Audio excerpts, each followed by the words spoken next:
नमस्कार मित्रांनो, आज आपल्याला अत्यंत महत्त्वाचा टॉपिक बघायचा आहे की जो एकाच वेळी करंट अफेअर्स म्हणजे सद्य घटना याच्या अँगलने पण आणि इकॉनॉमिक्स म्हणजे अर्थशास्त्र याच्या अँगलने पण महत्त्वाचा आहे आणि तो आहे इकॉनॉमिक सर्वे 2024चा, जो आत्ताच 3-4 दिवसापूर्वी म्हणजे बजेटच्या आदल्या दिवशी मांडला गेला. नेहमीच तो बजेटच्या आदल्या दिवशी प्रकाशित केला जातो. Okay, right.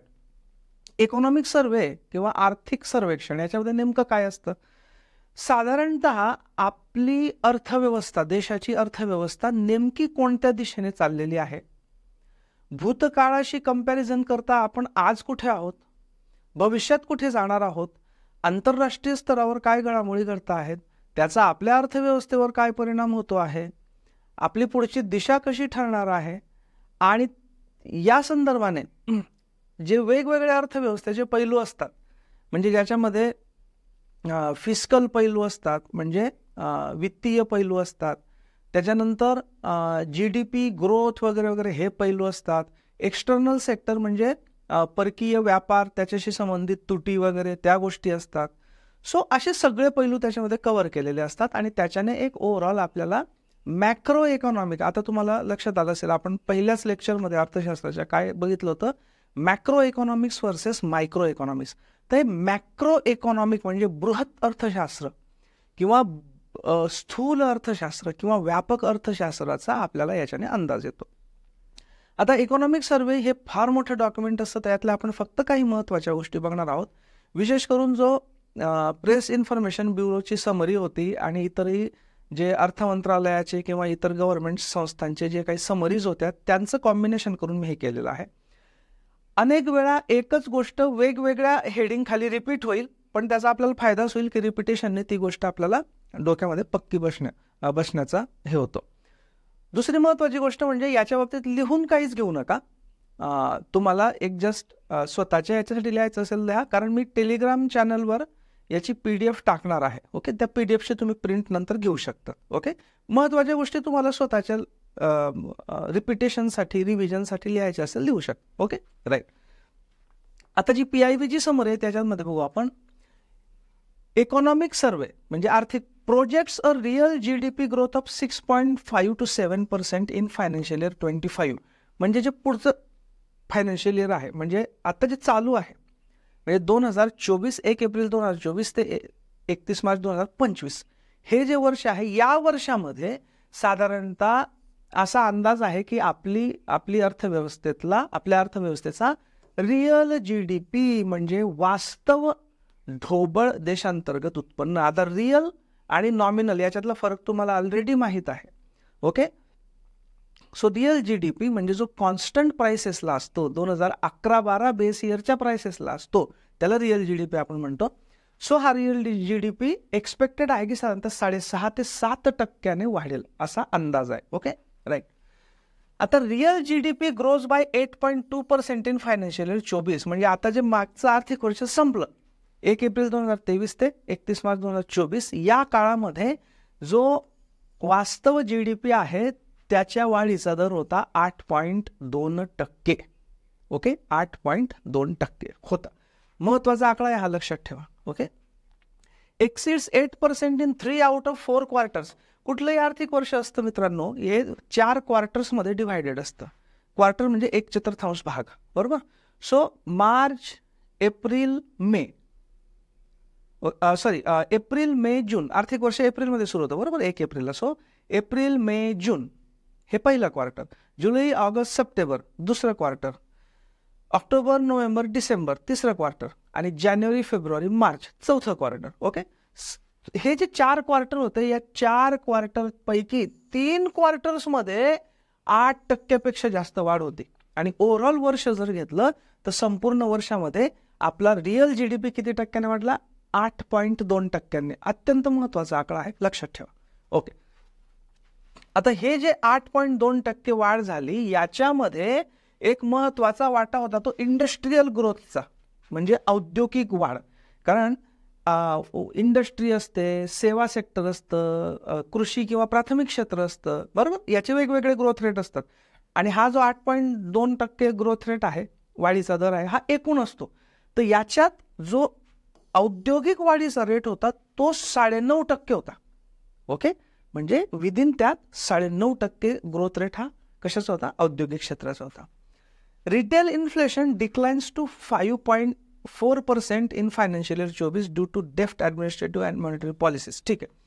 रिटेल इन्फ्लेशन आपण थोडंसं नंतर डिटेलमध्ये बघणार आहोत. म्हणजे ज्याला आपण म्हणतो की किरकोळ हे किंमत वाढ. ठीक आहे. रिटेल इन्फ्लेशन असतं आणि होलसेल इन्फ्लेशन असतं. साधारणतः कन्झ्युमर प्राइस इंडेक्स जो असतो ना, तो रिटेल इन्फ्लेशनशी संबंधित असतो. तर जो किरकोळ म्हणजे रिटेल याचा दर आहे, महागाईचा दर आहे, तो बऱ्यापैकी कमी झालेला आहे. 5.4% झालेला आहे फायनान्शियल इयर 24 मध्ये. किती? 5.4%. ओके, ठीक आहे. 29 राज्य आणि केंद्रशासित प्रदेशांमध्ये इन्फ्लेशन रेट म्हणजे महागाईचा दर हा 6% कमी होता 29 राज्यांमध्ये.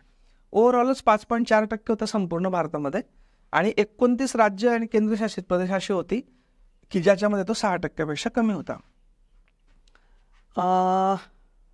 हे ठीक आहे, यांची काही गरज नाही. Right. RBI project inflation to fall to 4% in financial 25, म्हणजे आर्थिक वर्ष 25 मध्ये हा दर जो इन्फ्लेशन दर आहे आता किती आहे, मागच्या वर्षामध्ये किती होता तो 5.4% पर्यंत खाली आला होता, आणि या फायनान्शियल इयर 25 मध्ये तर तो आणखी खाली येण्याची शक्यता आहे 4.5%, म्हणजे 5.4च्या जस्ट उलट करा.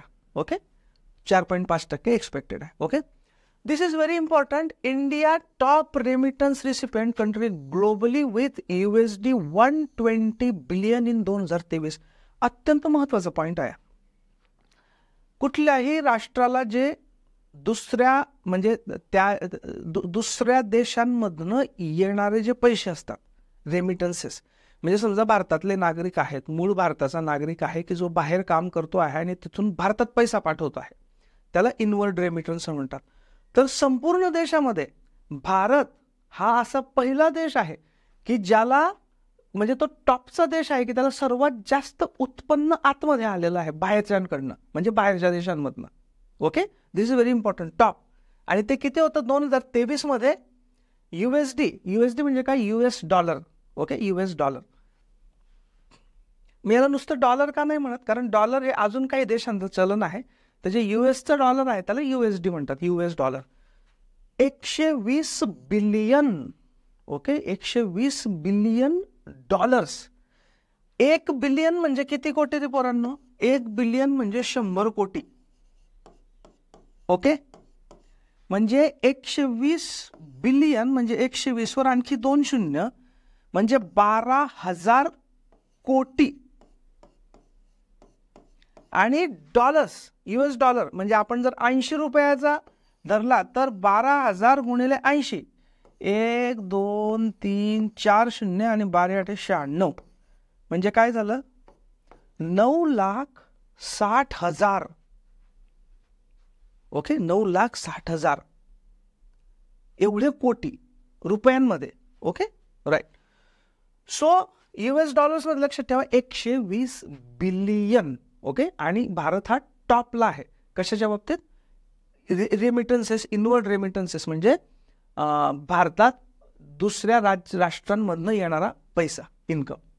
Okay, 6 focus areas in Amritkaal. Amritkaal जो आपण म्हणतो 75वं वर्ष चालू आहे आणि त्याला म्हणून आपण अमृतकाल हे नाव दिलेलं आहे.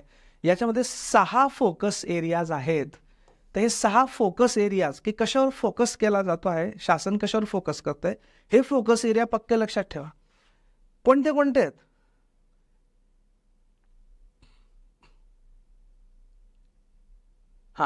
बूस्ट प्रायव्हेट इन्व्हेस्टमेंट म्हणजे खाजगी गुंतवणुकीला प्रोत्साहन देणं पहिलं.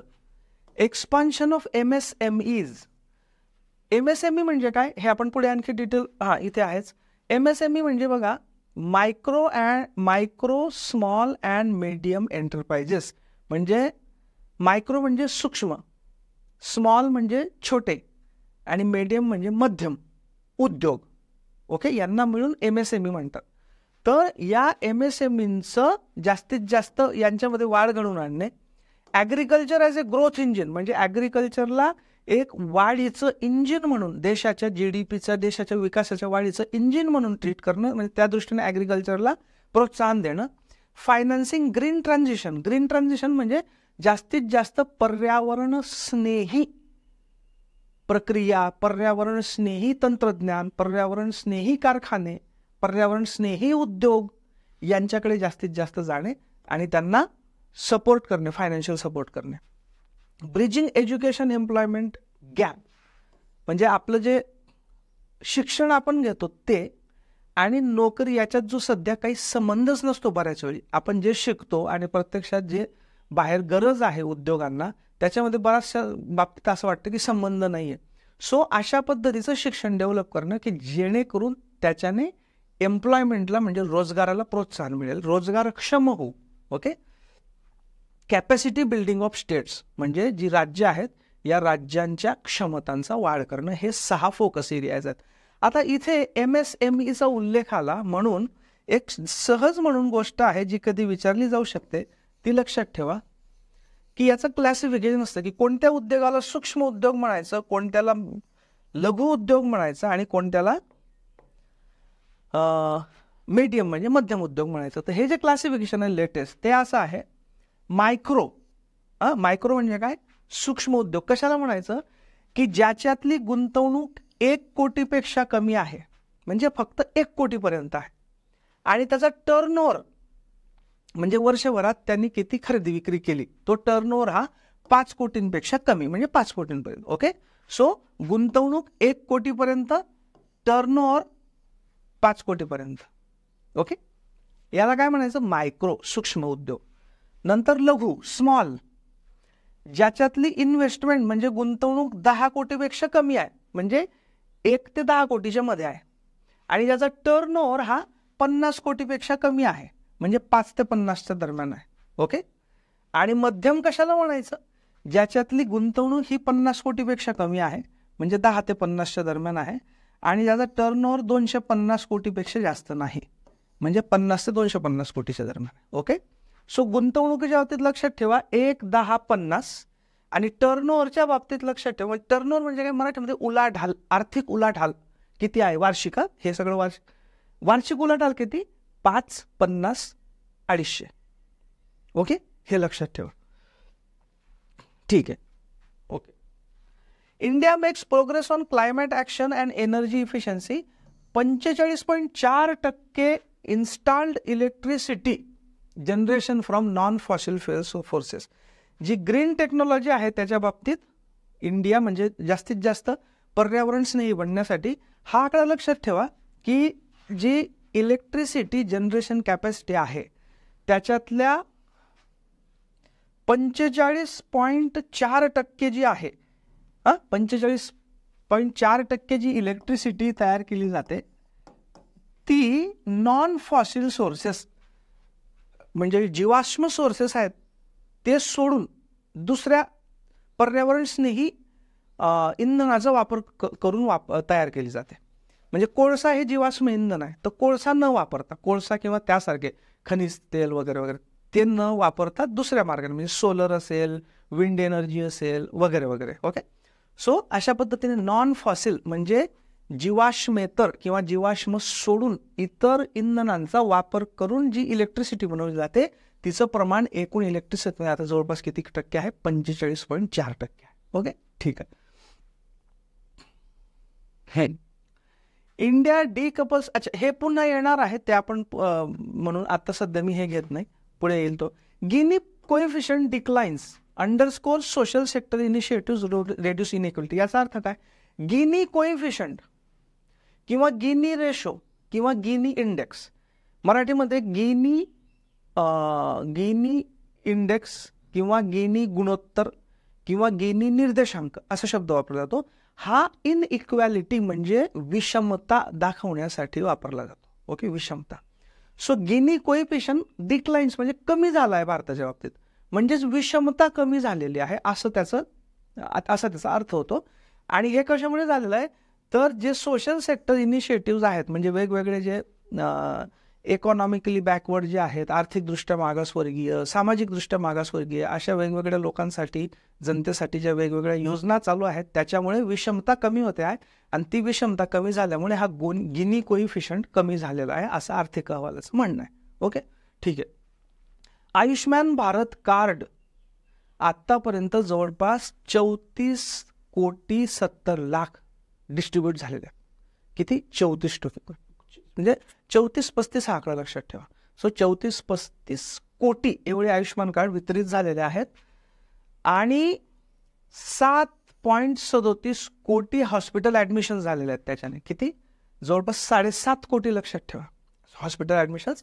आणि 22 मेंटल डिसऑर्डर्स आता या आयुष्मान भारतमध्ये कव्हर झाले आहेत. म्हणजे 22 हे काय मानसिक आजार ज्याला आपण म्हणू. ओके, 22 प्रकारचे मानसिक आजार, मेंटल डिसऑर्डर्स हे आता आयुष्मान भारतमध्ये कव्हर होत आहेत. ओके, ठीक आहे, यांची काही गरज नाही या 2 पेजची. ठीक आहे. Gig work force to expand to 2.35 crore by 29-30. आता गिग वर्क फोर्स म्हणजे काय? आता शब्द आलेला आहे म्हणून याचा अर्थ मी तुम्हाला सांगून देतो. गिग वर्क फोर्स म्हणजे independent contractors, online platform workers, contract firm workers, on call workers, temporary workers. साधारणतः जे एखादा माणूस असेल तो घरातच बसून एखाद्याला काहीतरी ऑनलाईन सेवा पुरवतोय, हा गिग वर्कर झाला. कारण तो कुठल्याही अशा ऑर्गनाइज्ड कुठल्या संस्थेचा वगैरे असा भाग नाही. ओके, कॉन्ट्रॅक्ट वर्कर असेल एखादा की तो असं एखादा कॉन्ट्रॅक्ट घेतो, फक्त तेवढं काम करून देतो, मग दुसऱ्यासाठी काम करतो, या टाईपचे. सो अशा प्रकारचे इंडिपेंडंट कॉन्ट्रॅक्टर्स, ऑनलाईन प्लॅटफॉर्मवर काम करणारे, कॉन्ट्रॅक्ट फर्ममधले वर्कर्स, ऑन कॉल की ज्याला कॉल केला की येईल आणि तेवढं काम करून जाईल, यांना गिग वर्कर्स म्हणतात. सो हा जो गिग वर्कर्स हे वाढतायत, याचं एक महत्त्वाचं कारण हे पण आहे की एकतर ऑनलाईन प्रकारच्या सेवा वाढत आहेत, वर्क फ्रॉम होम वाढत आहे आणि प्लस इन जनरल संघटित क्षेत्राच्या ऐवजी कॉन्ट्रॅक्ट वर्कर्सवर जनरली भर दिला जातो आहे आणि त्याच्यामुळे गिग वर्कर्स. तर 2029-30 पर्यंत हे जे गिग वर्कर्स आहेत अशा प्रकारचे हे जवळपास 2.35 कोटीपर्यंत जातील असा अंदाज आहे. Okay, right. Agriculture and allied sector registers average annual growth rate of 4.18% over last 5 years. हा जनरल आकडा 4चा आकडा मित्रांनो लक्षात ठेवा की ॲग्रिकल्चर सेक्टर म्हणजे कृषी क्षेत्र, कृषी आणि तत्सम. ओके, कृषी आणि अलाइड हे जे आहे कृषी क्षेत्रातला जो वाढीचा दर आहे, वार्षिक वाढीचा दर हा मागच्या 5 वर्षात साधारणतः 4.18 आहे. म्हणजे इन जनरल लक्षात ठेवा की रफली ॲग्रिकल्चर सेक्टर कृषी क्षेत्राचा वाढीचा वार्षिक दर 4% आसपास आहे. पक्क लक्षात ठेवा.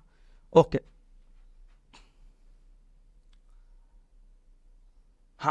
हा एक पॉइंट लक्षात ठेवा. India's pharma market is world's 3rd largest at $50 billion. इंडियाचं जे फार्मा मार्केट आहे म्हणजे औषध निर्माण क्षेत्र आहे हे जगामध्ये 3 नंबरचं लार्जेस्ट आहे.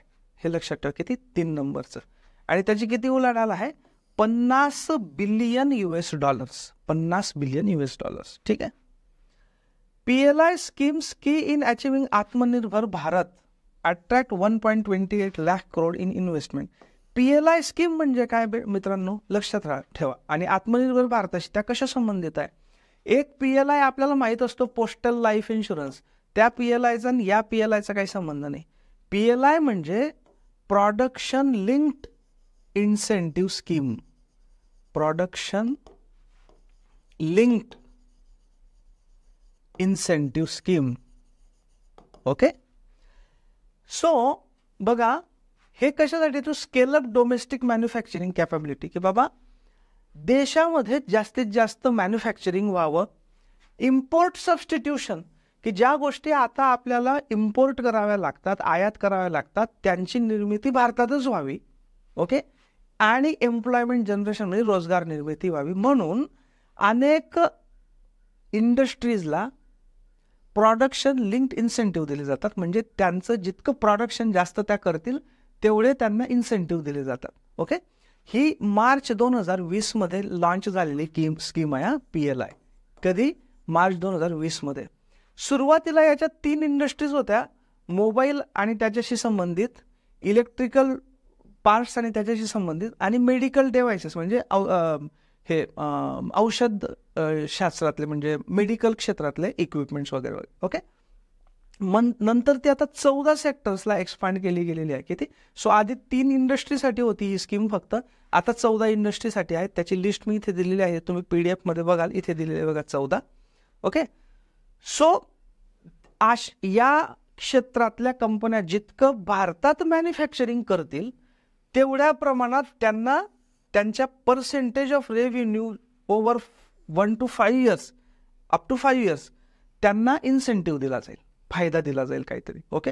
जेणेकरून मग त्या जास्तीत जास्त भारतामध्ये प्रोडक्शन करतील. त्याच्यामुळे एकतर इम्पोर्ट पण कमी होईल आणि आत्मनिर्भर भारत होईल. आत्मनिर्भर म्हणजे काय? की स्वतःच्या गरजा पूर्ण करू शकणारा.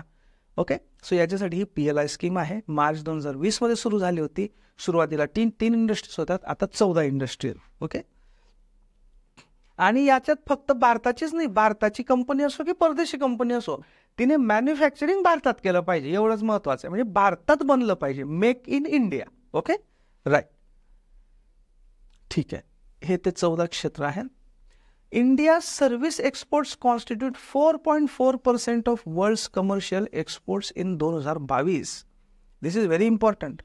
संपूर्ण जगाचे ओके कमर्शियल एक्सपोर्ट्स म्हणजे व्यापारी निर्यात संपूर्ण जगाची जर कन्सिडर केली तर त्याच्यात नुसत्या भारताचे जे सर्व्हिसेस एक्सपोर्ट्स आहेत, म्हणजे सेवा निर्यात, सेवांची निर्यात, वस्तूंची नाही, सेवांची निर्यात, ही सेवांची निर्यात संपूर्ण जगाच्या व्यापारी निर्यातीच्या 4.4% आहे. दिस इज व्हेरी इम्पॉर्टंट आणि सिग्निफिकंट. ओके.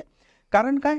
बरेचसे BPO, त्याच्यानंतर कॉल सेंटर्स, नंतर वेगवेगळ्या सॉफ्टवेअर इंडस्ट्रीला भारतातून पुरवल्या जाणाऱ्या सेवा वगैरे वगैरे हे सगळं मोठ्या प्रमाणात भारतात नव्हतं आणि त्याच्यामुळे याला सर्व्हिसेस एक्सपोर्ट जे आहेत ते 4.4% आहेत जगाच्या व्यापारी एक्सपोर्टच्या. ओके.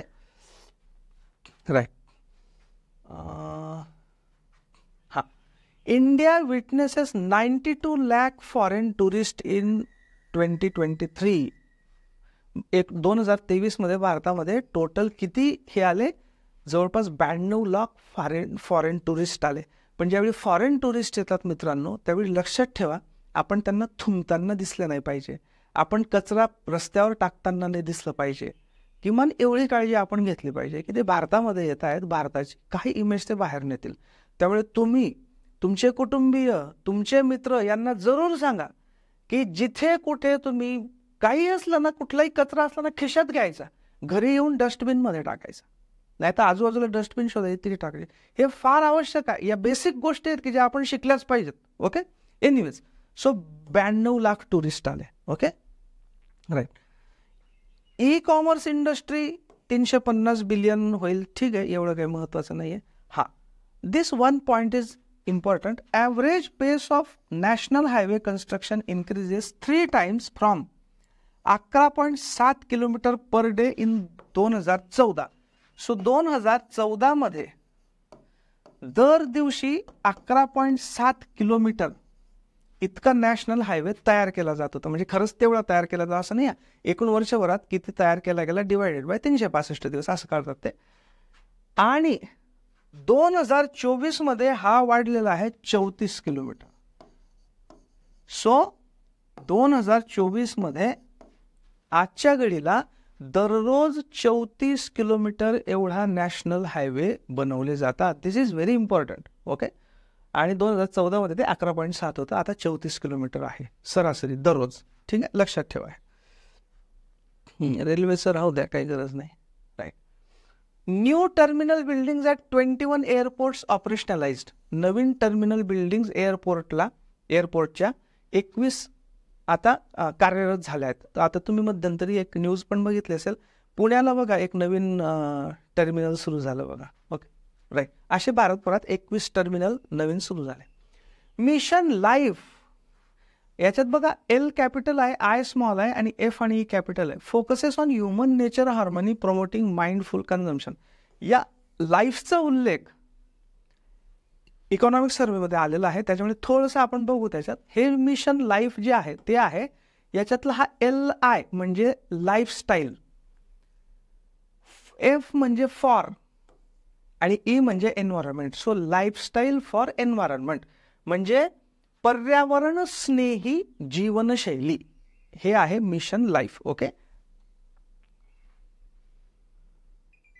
येस. हे काय आहे? Nudge individual and community action to protect and preserve environment, म्हणजे जास्तीत जास्त लोकांना, जनतेला, समाजाला टोचणे. कशासाठी टोचणे किंवा कशासाठी उद्युक्त करणे? पर्यावरण स्नेही लाईफस्टाईलसाठी. ओके, ही भारताच्या पंतप्रधानांनी नोव्हेंबर 2021 मध्ये लॉन्च केली होती.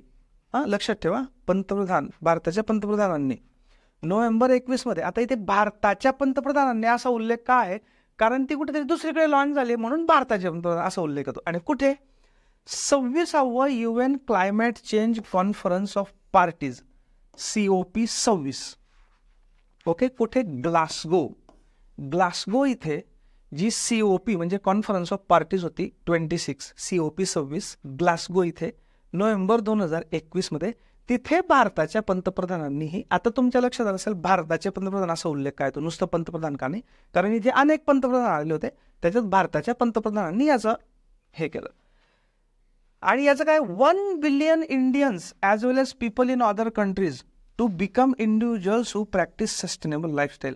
1 बिलियन म्हणजे 100 कोटी भारतीय पण आणि दुसऱ्या देशातल्या पण काही लोकांना अशा पद्धतीने उद्युक्त करणे, अशा 100 कोटी लोकांना की जे पर्यावरण स्नेही जीवनक्रम अवलंबतील. ओके, जेणेकरून हे जे क्लायमेट चेंज आहे त्याच्याशी जी फाईट आहे ती डेमोक्रॅटिक म्हणजे लोकशाहीकरण होईल तिचं, आणि प्रत्येक जण या फाईटमध्ये पार्टिसिपेट करेल. म्हणून 1 बिलियन म्हणजे 100 कोटी हे टार्गेट आहे. इतक्या लोकांना पर्यावरण स्नेही बनवलं. त्याच्यात P3 मॉडेल आहे. P3 मॉडेल त्याचा लॉंग फॉर्म आहे प्रो प्लॅनेट पीपल. प्लॅनेट म्हणजे आपला ग्रह म्हणजे पृथ्वी स्नेही, प्रो म्हणजे स्नेही, लोक, जनता. Okay, so pro planet people, PPP म्हणजे P3 हे ते मॉडेल आहे. ओके, आणि याचं बेसिक प्रिन्सिपल आहे lifestyle of the planet, for the planet and by the planet. जसं ते लोकशाही म्हणजे लोकांनी, लोकांसाठी, लोकांद्वारे वगैरे त्या पद्धतीचं आहे. Okay, right. ओके, आता ही होती जनरल PIB समरी. आता आपण इकॉनॉमिक सर्व्हे चॅप्टर वाईज बघू. याच्यामध्ये काही मुद्दे रिपीट होणार आहेत, ते आपण फास्ट बघू. ओके, सो पहिलं चॅप्टर आहे state of the economy steady as she goes. Okay, GDP growth 6.5 ते 7% प्रोजेक्ट केलेला आहे FY फायनान्शियल 25 साठी आपण ऑलरेडी बघितलेलं आहे. ओके, देन 2024 मध्ये 8.2% GDP ग्रोथ झालेली आहे, रिअल GDP ग्रोथ, हे पण आपण बघितलेलं आहे. त्याच्यातल्या 3 क्वार्टरमध्ये 8% पेक्षा जास्त होती, हे पण आपण बघितलेलं आहे. याच्यामध्ये बघा एक असं दिलेलं आहे. आता आपण बघा 2015 नंतर आपली आपली जे बेस इयर बदललंय, आपण GDP मेजरमेंटचे क्रायटेरिया बदलले, आपण एक सेपरेट लेक्चर घेतलंय बघा, राईट. त्याच्यामध्ये आपण काय बघितलं होतं बघा की GDP आता कशाला मोजला जातो? मार्केट प्राइसला म्हणजे बाजारभावाला, बरोबर. आणि GVA म्हणजे ग्रॉस व्हॅल्यू ॲडेड हा कशाला मोजला जातो? बेसिक प्राइसला. हे आपण ऑलरेडी बघितलंय, त्याच्यामुळे मी याच्यात जास्त जात नाही खोलात. सो इथे एक म्हटलेलं आहे की net taxes at constant prices grew by 19.1% in financial year 24. म्हणजे फायनान्शियल इयर 24 मध्ये, आर्थिक वर्ष 24 मध्ये नेट टॅक्सेस म्हणजे निव्वळ कर याच्या वाढीचा दर होता 19.1%. ओके, आणि त्याच्यामुळे this led to the difference between GDP and GVA growth in हे. म्हणजे GDP बघा,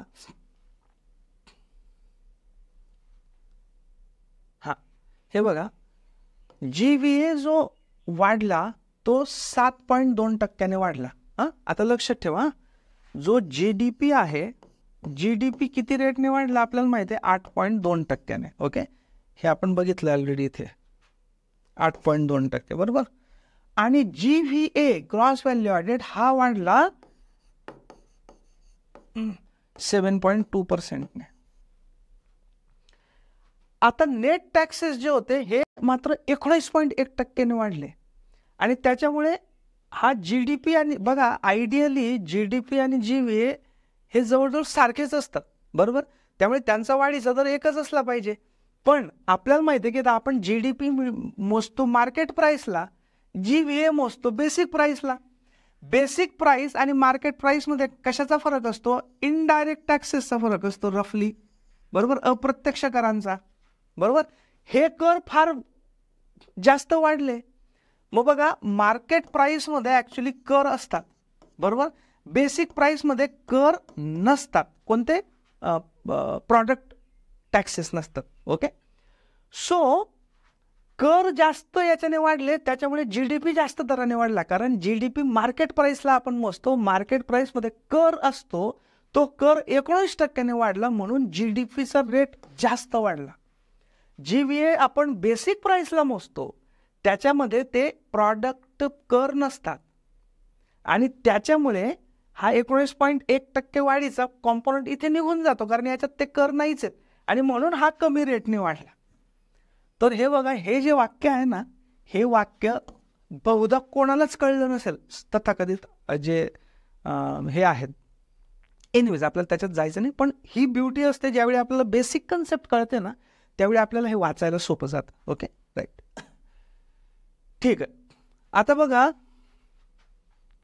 हा हे झालं आपलं बघितलं. ओके, आता ही जी वाढ झाली, कितीची वाढ झाली? GVA ग्रोथ आहे. आता GVA ची ग्रोथ किती टक्क्याने झाली आहे? 7.2% आणि GDP ची किती झाली? 8.2%. आता याच्यामध्ये वेगवेगळे सेक्टर कसे वाढलेले आहेत बघा. हे हिरवं म्हणजे इंडस्ट्री आहे, तर इंडस्ट्री वाढली 9.5%ने. हा निळा म्हणजे सर्व्हिसेस आहे, सेवा कितीने वाढल्या? 7.6%ने. आणि ॲग्रिकल्चर आहे, हे फक्त 1.4%ने वाढलं. बघा, म्हणजे ॲग्रिकल्चरमधला ग्रास व्हॅल्यू ॲडेड मूल्यवर्धन फार कमी रेटने वाढलेलं आहे, फक्त 1.4%ने वाढलेलं आहे. म्हणजे जरी आपल्याला हा GVA 7.2% दिसत असला ओव्हरऑल, त्याच्यात सगळ्यात जास्त वाटा कोणत्या क्षेत्राचा आहे वाढीमध्ये? इंडस्ट्री म्हणजे औद्योगिक क्षेत्र. त्याच्यानंतर आहे सेवा क्षेत्र 7.6% आणि सगळ्यात खाली 1.4% आहे कृषी क्षेत्र. ओके, ठीक आहे, याची काही गरज नाही. हा, आता रिटेल इन्फ्लेशन, हा म्हणजे किरकोळ CPI किंवा किरकोळ महागाई निर्देशांक, हा 5.4% होता. हे आपण ऑलरेडी बघितलेलं आहे. त्याच्या आधी तो 23 मध्ये 6.7% होता, आता तो 5.4% आला. आणि आपल्याला माहिती आहे की फायनान्शियल इयर 25 मध्ये आणखी किती कमी होणं अपेक्षित आहे, याला उलटं केलं होतं बघा आपण 4.5%ने, पण फायनान्शियल इयर 24 मध्ये 5.4%ने. करंट अकाउंट डेफिसिट हा फक्त 0.7% होता फायनान्शियल इयर 24 मध्ये. पक्क लक्षात ठेवा, करंट अकाउंट डेफिसिट म्हणजे चालू खात्यावरील तूट. ओके, सो डेफिसिटचे वेगवेगळे प्रकार आहेत, तुम्हाला ऑलरेडी माहीत असतील किंवा नंतर आपण जे चॅप्टर सुरू करू त्यावेळी मी कन्सेप्टमध्ये हे घेईलच. तर त्यातला जो चालू खात्यावरची तूट आहे ती फक्त 0.7% आहे. ओके, हे बघा मित्रांनो, हे जे आहेत ना, हे जे टाकलेले आहेत ना स्क्रीनशॉट, हे डायरेक्ट इकॉनॉमिक सर्व्हे मधले आहेत बरं का. ओके, सो CAD हा 0.7% आहे. त्याच्या आदल्या वर्षी 0.7% ऑफ व्हॉट? GDP. 0.7% कशाच्या? GDPच्या. आणि 23 मध्ये हा होता 2%. एवढं लक्षात ठेवा, ठीक आहे. ओके, हा, आता हे 3 पण डेफिसिट पक्के लक्षात ठेवा. एक तर आपण याच्यावर बघितला, करंट अकाउंट डेफिसिट बघितला किती? 0.7%. आता बघा, हा फिस्कल डेफिसिट म्हणजे वित्तीय तूट किंवा महसुली वित्तीय तूट 5.6%. फिस्कल डेफिसिट, मराठीतल्या बाबतीत मला काही शब्दांच्या बाबतीत शंका असतात, त्यामुळे इंग्लिशमध्ये लक्षात ठेवा. फिस्कल डेफिसिट किती आहे? 5.6%. पक्क लक्षात ठेवा. नंतर हा लाल काय आहे? Revenue deficit. रेव्हेन्यू डेफिसिट किती आहे? म्हणजे महसुली तूट 2.6%. आणि प्रायमरी डेफिसिट म्हणजे प्राथमिक तूट. प्रायमरी डेफिसिट प्राथमिक तूट आहे 2%. सो प्राथमिक तूट 2%, महसुली तूट 2.6% आणि वित्तीय तूट 5.6%. हे पक्क लक्षात ठेवा. ठीक आहे, ओके, याची काही गरज नाही. Next, 55% of the tax collected accrued from direct taxes and remaining 45% from indirect taxes. हे बघा, जे कर असतात, करांचे 2 प्रकार असतात, प्रत्यक्ष कर आणि अप्रत्यक्ष कर. प्रत्यक्ष कर म्हणजे काय, की ज्याच्यावर तो लावला जातो त्याच्याच खिशातलं जातो. इन्कम टॅक्स जो आहे, समजा माझ्या सॅलरीवर, माझ्या पगारावर इन्कम टॅक्स आहे, तर तो माझ्याच खिशातनं जातो.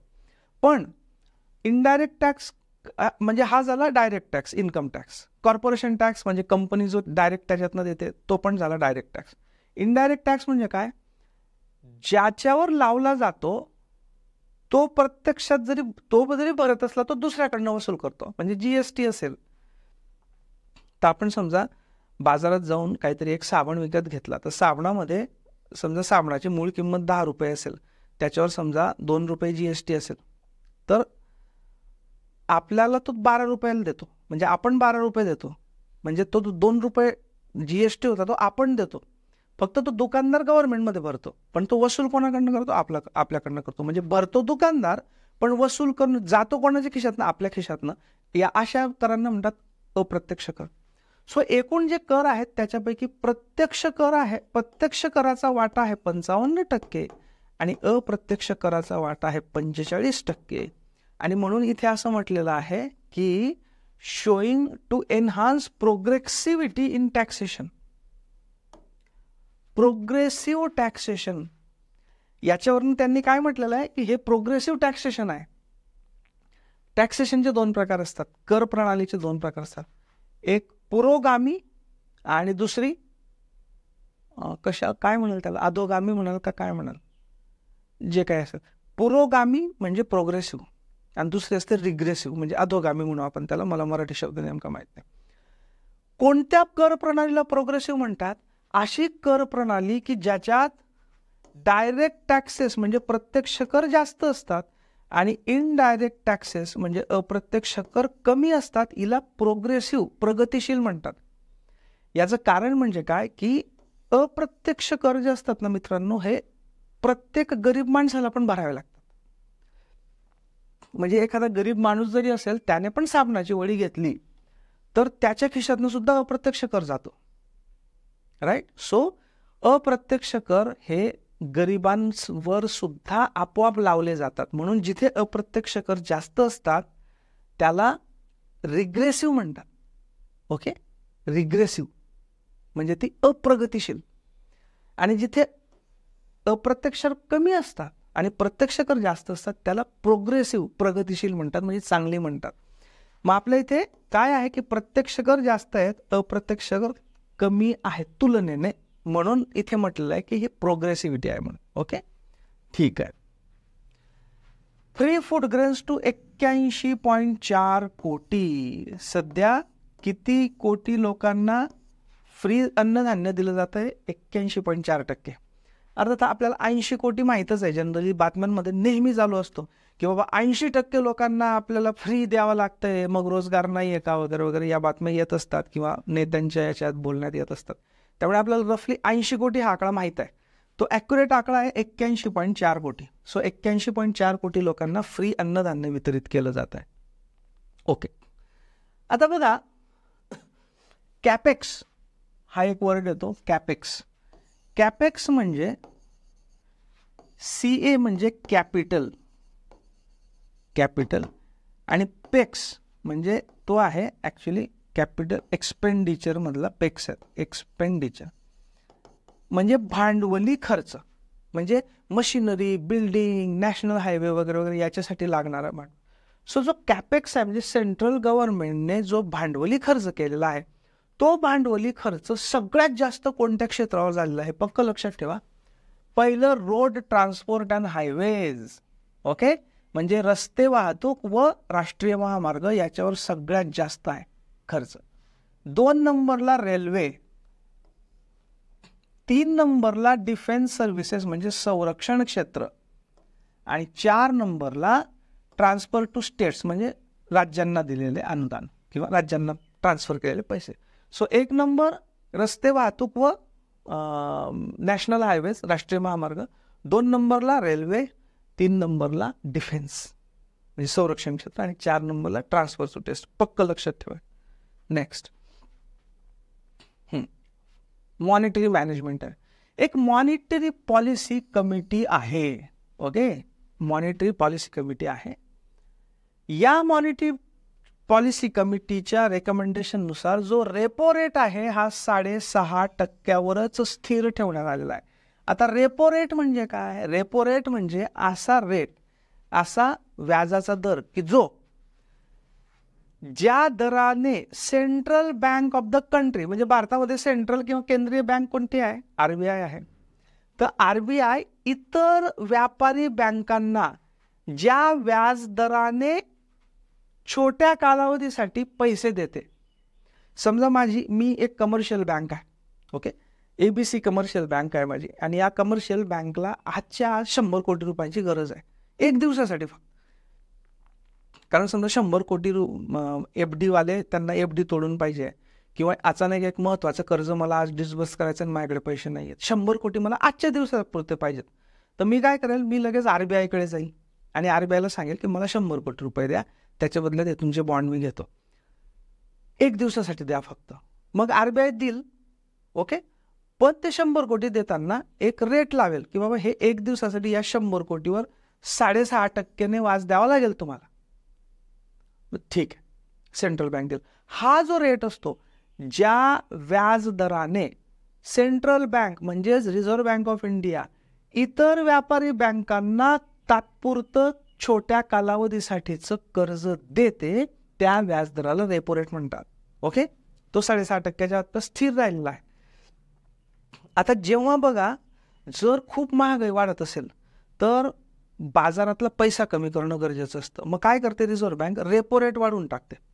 रेपो रेट वाढवला म्हणजे आता मी कमर्शियल बँक आहे, मी व्यापारी बँक आहे, मी काय म्हणेल, यार मला 100 कोटी तर पाहिजेत, पण समजा हा रेट 8% करून टाकला, यार 8% दराने आपल्याकडे द्यायला पैसे नाहीत, नुकसान होईल आपलं, जाऊ द्या 100 ऐवजी मी 20 कोटी घेतो.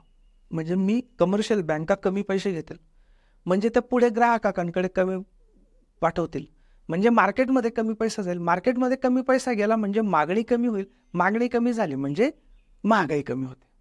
असं रफ असतं वर्किंग. सो रेपो रेटने महागाईवर सुद्धा नियंत्रण ठेवता येतं. ओके, ठीक. Growth in broad money excluding the impact of, हे जाऊ द्या, was 11.2% as on March 2024 compared to 9%. So broad मनीमध्ये वाढ झालेली आहे 11.2%. ब्रॉड मनी म्हणजे व्यापक पैसा.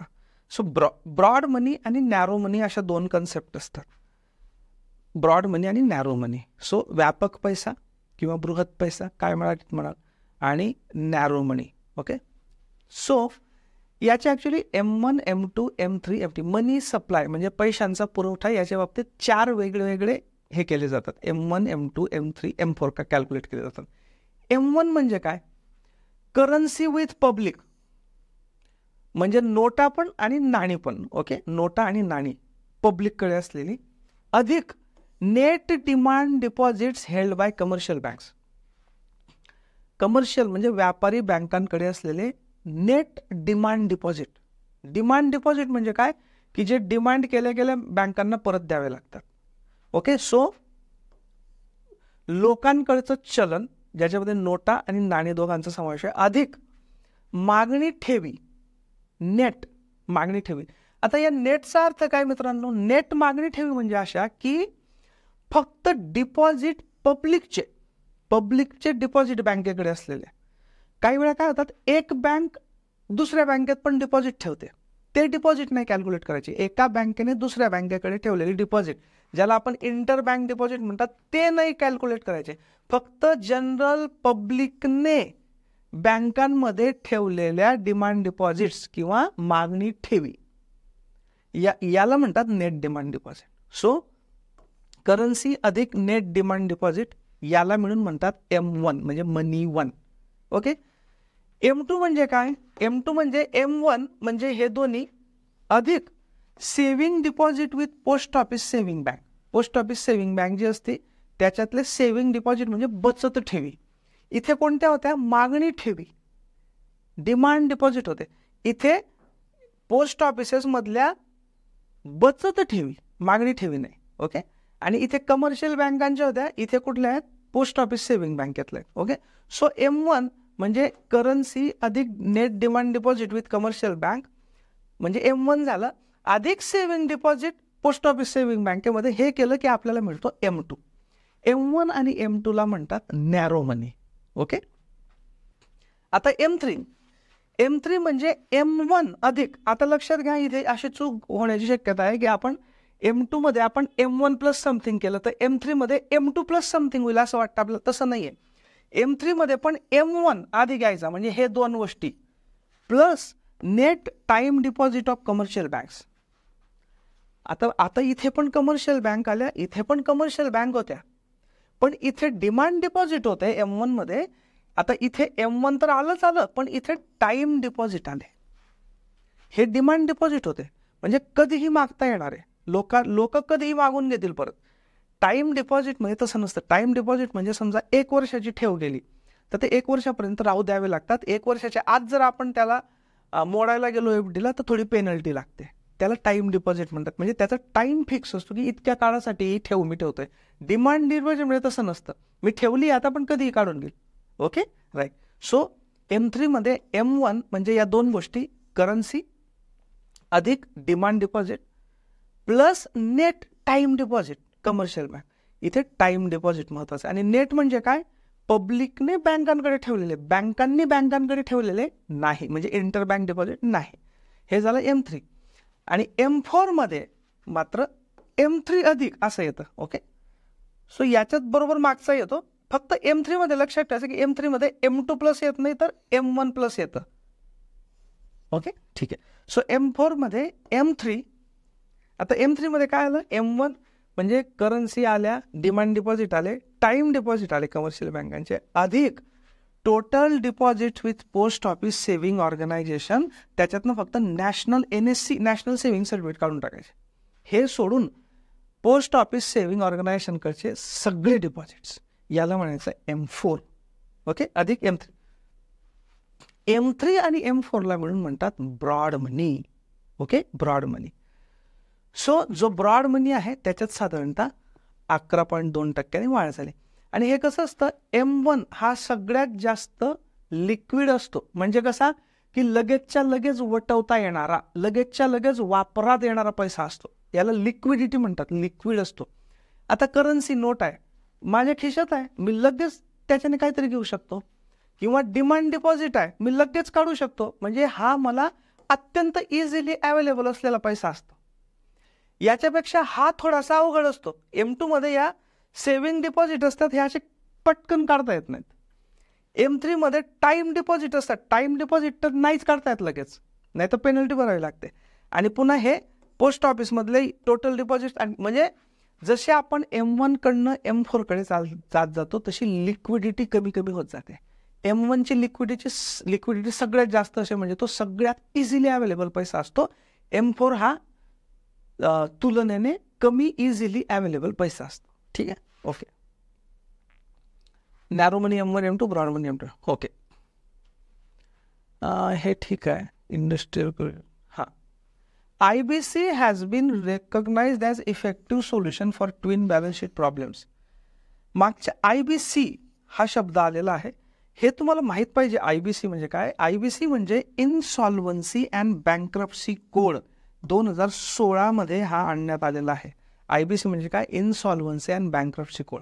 थोडक्यात जेव्हा एखादी व्यक्ती, एखादी संस्था, एखादी ऑर्गनायझेशन बँकरप्ट होते म्हणजे काय? दिवाळखोर होते. दिवाळखोरीचा अर्थ काय? दिवाळखोरीचा अर्थ असा की माझ्यावर कर्ज जास्त झालेलं आहे आणि माझं उत्पन्न तितकं नाही आणि त्याच्यामुळे मी कर्जाचे हप्ते माझ्याकडनं चुकते होत नाहीयेत किंवा ज्यांचे बाकी आहेत त्यांना देण्यासाठी माझ्याकडे पैसे नाहीत. मग अशा वेळी ती तशीच बाकी राहायची, म्हणून हा इन्सॉल्व्हन्सी आणि बँक्रप्सी कोड आलेला आहे. याच्यामध्ये काय होतं? की सगळे एकत्र येऊन की बाबा तुझ्याकडे किती ॲसेट आहे आणि किती किती लोकांचं देणं आहे, मग एवढ्या याच्यामध्ये किती किती लोकांना किती किती द्यायचे असं ठरवलं जातं. त्याला तो आहे IBC, इन्सॉल्व्हन्सी अँड बँक्रप्सी कोड. आलाय रेफरन्स म्हणून लक्षात ठेवा. Okay. Indian micro finance sector emerges as the second largest in the world after China. Micro finance म्हणजे सूक्ष्म वित्त, म्हणजे छोटे छोटे कर्ज जे असतात तशी बचत गटांना वगैरे दिली जातात वगैरे. तर हे जे मायक्रो फायनान्स सेक्टर आहे त्याच्यामध्ये चायना 1 नंबर आहे आणि इंडिया 2 नंबर आहे. ओके, ठीक आहे. आता चॅप्टर 3 आहे prices and inflation. Under control दाखवलेला आहे. आपल्याला माहीत आहे बघा की 5.4% आपला रिटेल इन्फ्लेशन दर होता. मागच्यापेक्षा कमी आहे 5.4.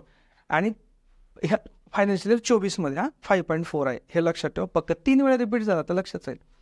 तर रिटेल इन्फ्लेशन कशाला म्हणतात? रफली ज्याला आपण CPI म्हणतो, कन्झ्युमर प्राइस इंडेक्स. ओके, याला आपण रिटेल इन्फ्लेशन म्हणतो. मग कन्झ्युमर प्राइस इंडेक्स काय म्हणतो की rate at which prices of goods and services that consumers buy for personal use increase over period of time. साधारणतः सर्वसामान्य जो ग्राहक असतो तो स्वतःच्या पर्सनल याच्यासाठी, पर्सनल कारणासाठी ज्या ज्या वस्तू खरेदी करतो, बेसिक म्हणजे याच्यामध्ये भाजीपाला झाला, इलेक्ट्रिसिटी झाली, त्याच्यानंतर काय बरं कपडे झाले वगैरे वगैरे, असे बेसिक. ओके, बेसिक पर्सनल यूजसाठी ज्या वापरल्या जातात त्या वस्तूंमध्ये त्या वस्तूंची महागाई साधारणतः कितीने वाढली त्याला म्हणतात कन्झ्युमर प्राइस इंडेक्स, CPI. रफली सांगतोय तुम्हाला फक्त मी, नंतर आपण डिटेल घेणारच आहोत कन्सेप्ट्समध्ये. ओके, तर याच्यामध्ये साधारणतः बघा, फूड म्हणजे अन्न, क्लोथिंग म्हणजे कपडे लत्ते, हाऊसिंग म्हणजे घर रेंट वगैरे, घर भाडं वगैरे, ट्रान्सपोर्टेशन बसेसचे, रिक्षाचे, हे मेडिकल केअर म्हणजे औषधोपचार वगैरे यांचा समावेश होतो.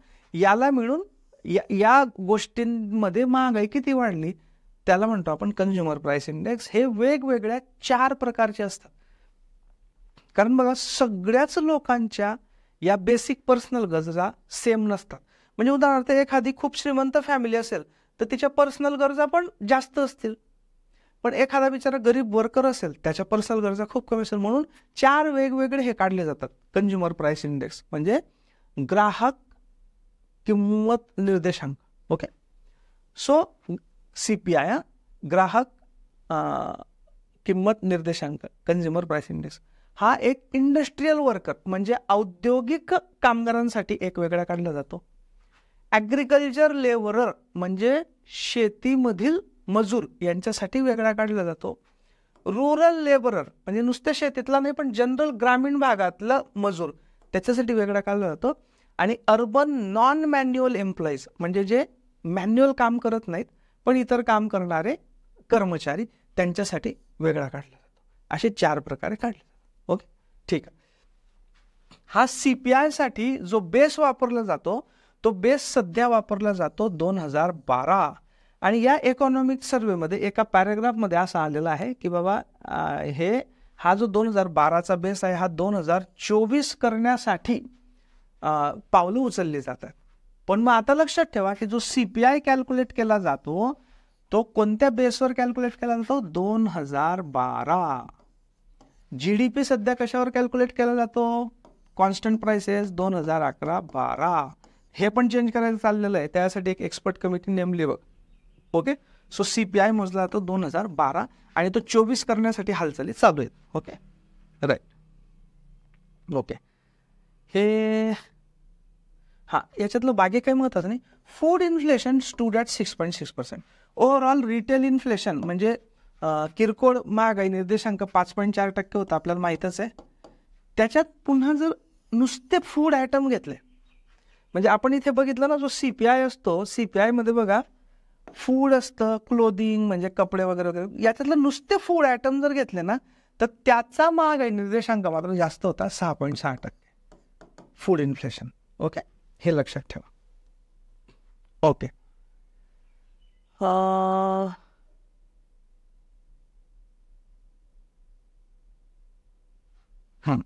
याच्यात काही महत्वाचं नाही आहे. External sector. Okay, India's rank in world banks logistics performance index. हे असं जनरलच लक्षात ठेवा, चुकून काही असं काहीतरी प्रश्न आला तर. एक वर्ल्ड बँक जी आहे म्हणजे जागतिक बँक, ओके, ही एक इंडेक्स प्रकाशित करते, लॉजिस्टिक्स परफॉर्मन्स इंडेक्स. याच्यामध्ये भारत 6 स्टेप वरती आलेला आहे, 6 पायऱ्या वर आलेला आहे.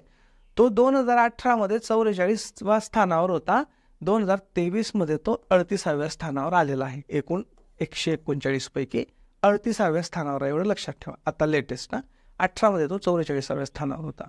ठीक आहे, ओके. हा, करंट अकाउंट डेफिसिट म्हणजे चालू खात्यावरील तूट ही 0.7% आहे फक्त 24 मध्ये. 23 मध्ये ती 2% होती, आपल्याला माहित आहे, हे पण लक्षात ठेवा. Okay, right. हा, India gaining market share in global exports of good and services. Its share in global goods export was 1.8% in financial year 24 against average of 1.7% during 16 ते 20. महत्वाचा पॉईंट या, एकूण जगामध्ये जो वस्तूंची निर्यात आहे, गुड्स एक्सपोर्ट, सेवा नाही, फक्त वस्तूंची निर्यात आहे, त्या वस्तूंची जी जागतिक निर्यात आहे त्याच्यातला भारताच्या निर्यातीचा वाटा 1.8% आहे. महत्वाचा आकडा आहे.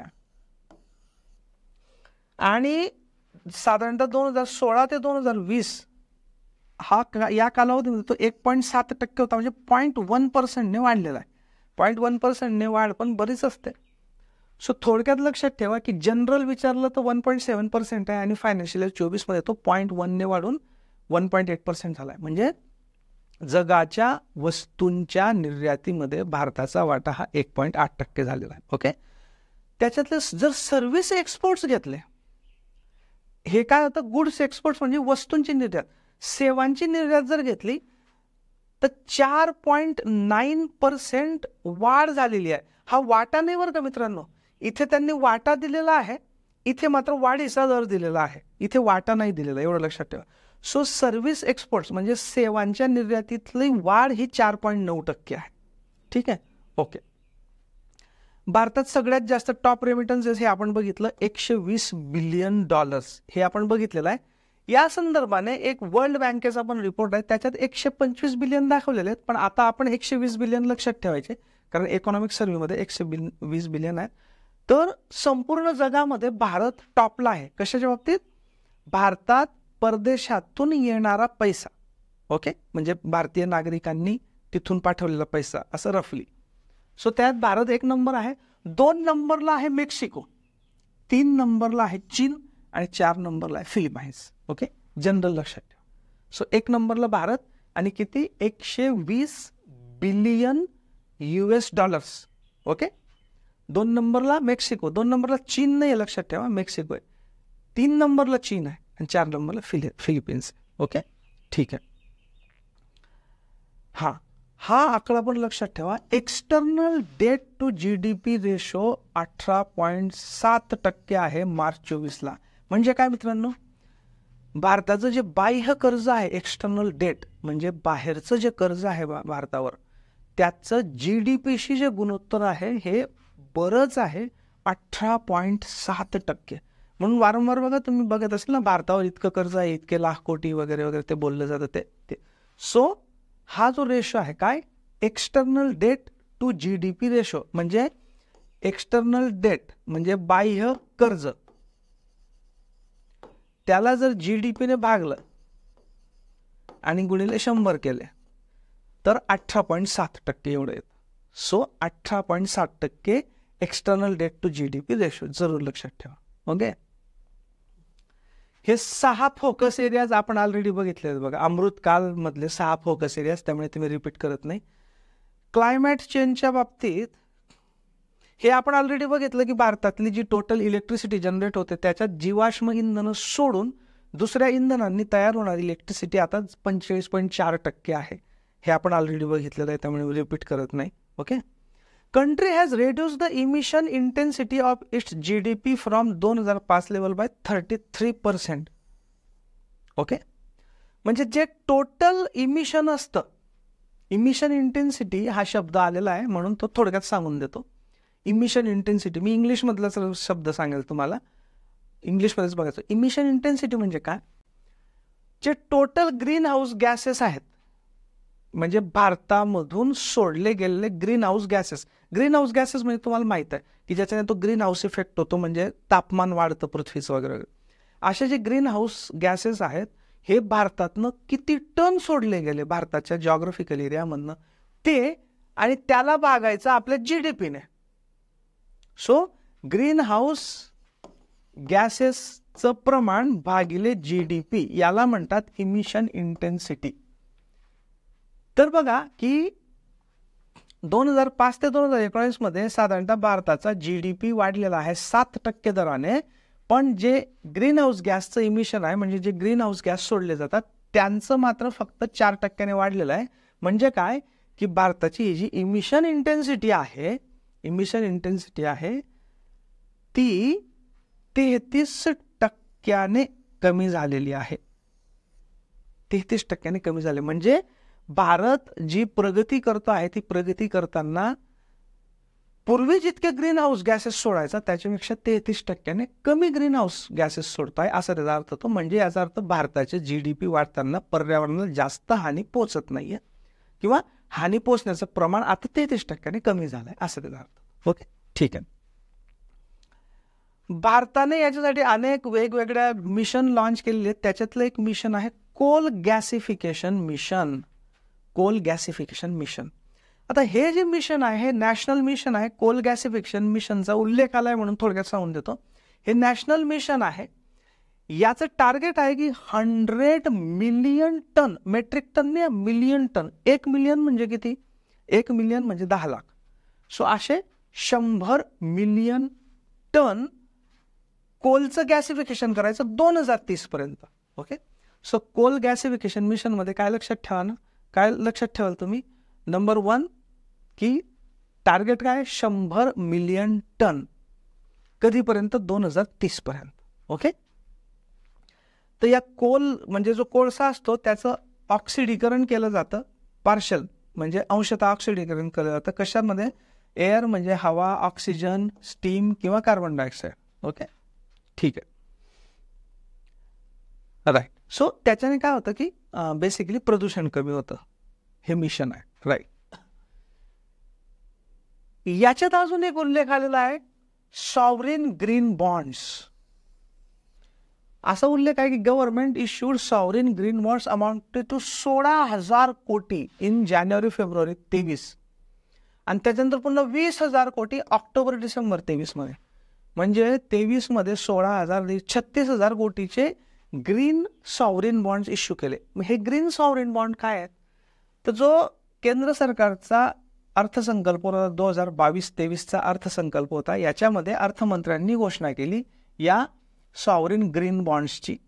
ओके, हे बेसिकली गव्हर्नमेंटचे डेट फंड्स आहेत. म्हणजे काय की गव्हर्नमेंट याच्याद्वारे जे ग्रीन इनिशिएटिव्ह आहेत, म्हणजे पर्यावरण पूरक वेगवेगळ्या ॲक्टिव्हिटीज आहेत, पर्यावरण पूरक उद्योग आहेत, त्यांना या बॉन्ड्सच्या मार्फत कर्ज देईल. त्याच्यावर इंटरेस्ट रेट कमी असेल. ओके, म्हणजे थोडक्यात या ग्रीन सॉव्हरेन बॉन्ड्सच्या द्वारे गव्हर्नमेंट अशा उद्योगांना कर्ज देईल की जे पर्यावरण पूरक आहेत किंवा पर्यावरणामध्ये पॉझिटिव्ह बदल घडवून आणण्यासाठी आहेत, अशा उद्योगांना हे कर्ज देईल आणि त्या कर्जावरचा व्याजदर कमी असेल. ओके, हे जनरल लक्षात ठेवा सॉव्हरेन ग्रीन बॉन्डच्या बाबतीत. Okay, so for green projects म्हणजे पर्यावरण स्नेही प्रोजेक्ट, लोअर इंटरेस्ट रेट म्हणजे कमी व्याजदर, हे आपण बघितलं. Social sector, new welfare approach, हे तर आपण बघितलेलं आहे.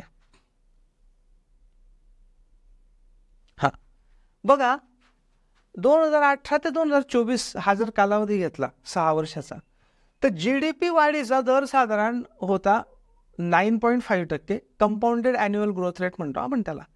त्या मानाने सोशल वेलफेअर एक्सपेंडिचर म्हणजे कल्याणकारी योजनांवरचा खर्च जो वाढला तो 12.8% वाढला. म्हणजे शासनाला थोडक्यात काय म्हणायचं आहे की GDPच्या वाढीच्या दरापेक्षा सुद्धा जास्त सोशल वेलफेअर स्कीमवर जास्त आपण खर्च करतो आहोत, असं थोडक्यात म्हणणं आहे. गिनी कोइफिशियंट आपण ऑलरेडी बघितलेला आहे, तो कशाचा ते इनइक्वॅलिटी. ठीक आहे.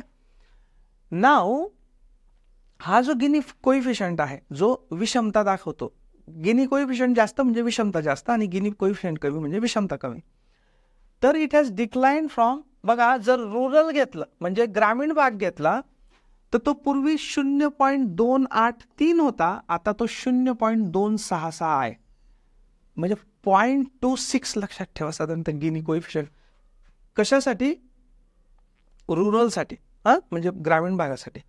आणि अर्बन म्हणजे शहरी भागासाठी तो होता आधी 0.363, आता आहे 0.314. सो थोडक्यात गिनी कोइफिशियंट आता ग्रामीण भागासाठी किती आहे? 0.266. तो आधीपेक्षा थोडा कमी झाला आहे. आणि शहरी भागासाठी आहे तो 0.314, तो पण आधीपेक्षा कमी झाला आहे. म्हणजे ग्रामीण आणि शहरीचं हे केलं तर शहरामध्ये जास्त विषमता आहे, गिनी कोइफिशियंट जास्त आहे म्हणून. ओके, हे आकडे लक्षात राहिले तर राहू द्या. ओके, आयुष्यमान भारतचं आपण सगळं बघितलं, त्याच्यामुळे ते आपण नाही कव्हर करणार इथे. Okay, right. विद्यांजली योजना आहे.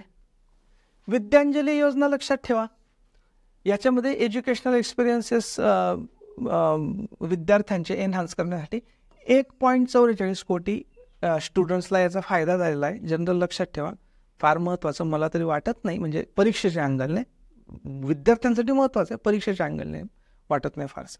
ठीक आहे. हायर एज्युकेशनमध्ये जे SC ST OBC आहेत यांची जी एनरोलमेंट आहे, म्हणजे उच्च शिक्षणामध्ये त्यांच्या प्रवेशाची जी एनरोलमेंट आहे ती वाढलेली आहे. आणि female enrolment across sections witness 31.6% एवढी वाढ आहे. लक्षात राहिलं तर राहू द्या, अदरवाईज ठीक आहे, नाही लक्षात राहिलं तरी काही हरकत नाही. ओके, ठीक आहे. Okay, R&D research and development म्हणजे संशोधन आणि विकास, याच्यामध्ये पण भारताची प्रगती चाललेली आहे. जवळपास 1,00,000 पेटंट 2024 मध्ये दिले गेले. किती? 1,00,000 पेटंट. त्या मानाने 20 मध्ये जर बघितलं तर फक्त 25,000 होते, म्हणजे 4 पट वाढ झालेली 20च्या मानाने 4 वर्षात.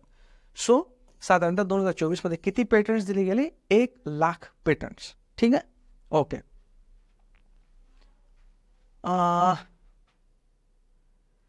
PM आवास योजना जी आहे, PM आवास ग्रामीण, ओके, ग्रामीण मधली, याच्यामध्ये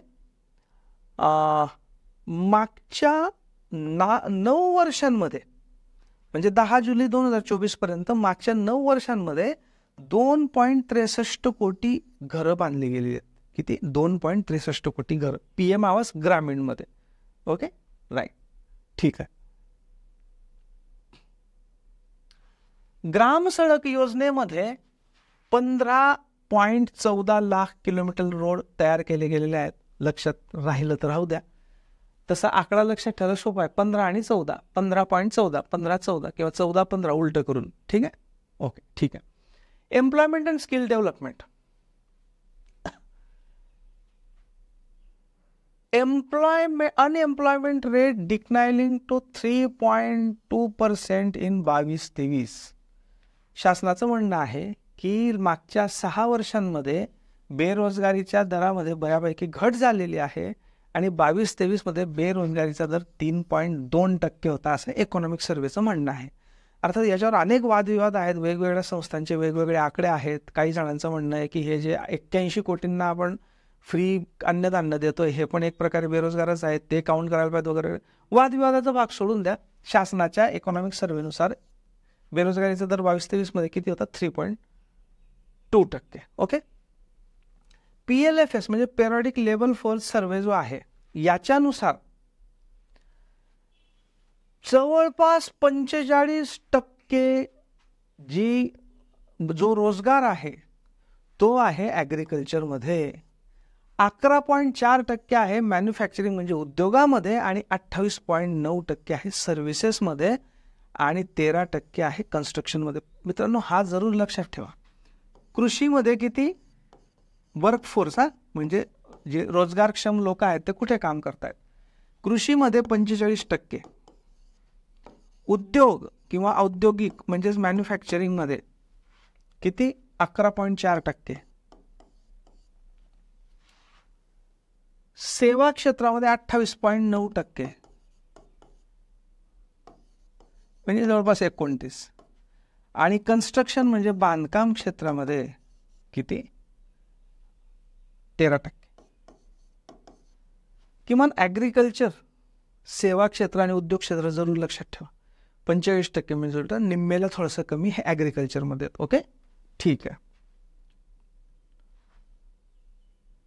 ओके, पुढे. ठीक आहे, याची काही गरज नाही आपल्याला. गिग वर्कफोर्स आपण ऑलरेडी बघितलेला आहे. याच हे काही फार महत्वाचं नाही. हा, बँक्स इश्यूड बघा, जानेवारी 31, 2024 पर्यंत बँकांनी जे किसान क्रेडिट कार्ड आहेत ते 7.5 कोटी एवढे डिस्ट्रीब्यूट केलेले आहेत. लक्षात ठेवा फक्त किती? किसान क्रेडिट कार्ड 7.5 कोटी रुपये, 7.5 कोटी किसान कार्ड्स. ओके, ठीक आहे. त्याच्यानंतर ठीक आहे, that is not an important. Small and medium matters, ठीक आहे, याच्यातलं पण काय फार महत्वाचं नाही आहे. इंडियन फार्मास्युटिकल मार्केट सगळ्यात 3री जगातली आहे, हे पण आपण बघितलेलं आहे, त्याच्यामुळे हे पण फार महत्वाचं नाही आहे. PLI स्कीम म्हणजे प्रोडक्शन लिंक्ड इन्सेंटिव्ह, हे पण आपण बघितलेलं आहे, काही प्रॉब्लेम नाही. ठीक आहे.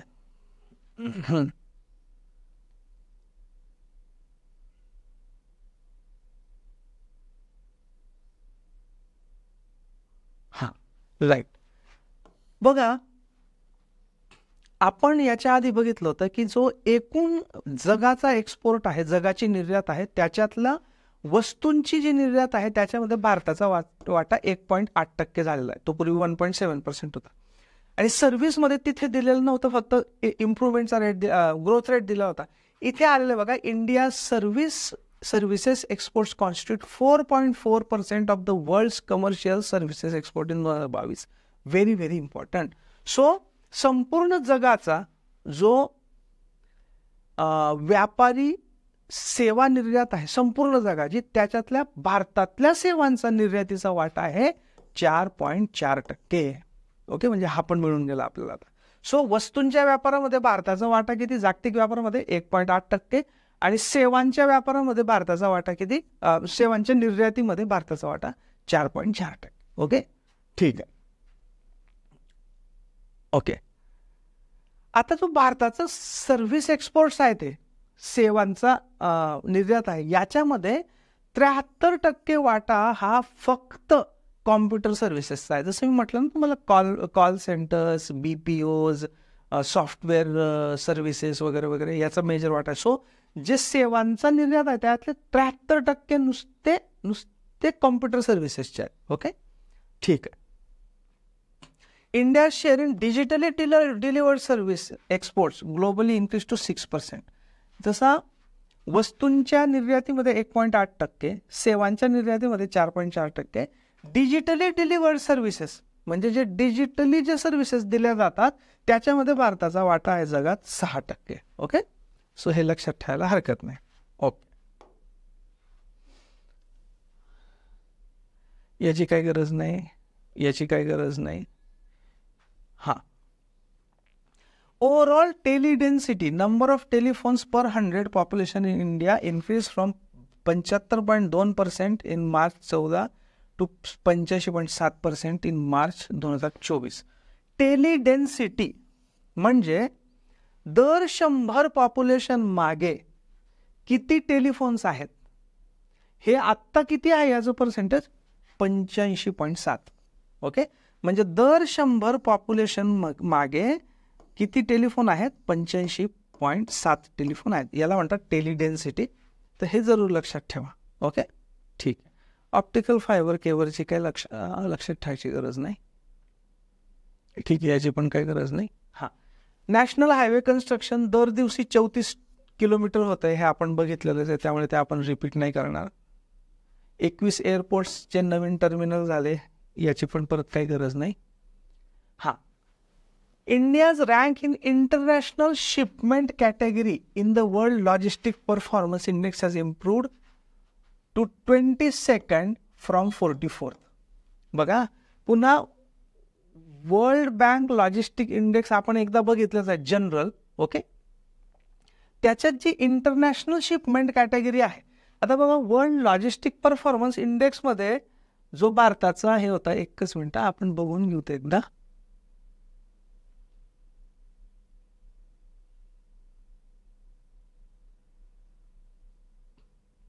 हा, हे बघा लॉजिस्टिक इंडेक्स मध्ये 18 मध्ये 44 नंबरवर होतो आपण, 38 वर आलो. सो हे जनरली या लॉजिस्टिक परफॉर्मन्स इंडेक्स मध्ये, ओके. आणि त्याच्यातलं जे शिपमेंट सब कॅटेगरी आहे, हा इंटरनॅशनल शिपमेंट कॅटेगरी, त्याच्यामध्ये भारताची रँक आता 22वी झालेली आहे, पूर्वी 44वी. ठीक आहे, हे एवढं लक्षात ठेवा. मिशन लाईफ आपण ऑलरेडी बघितलेलं आहे. मिशन लाईफ म्हणजे काय, त्याच्यामुळे त्यात ते पण रिपीट करण्याची गरज नाही.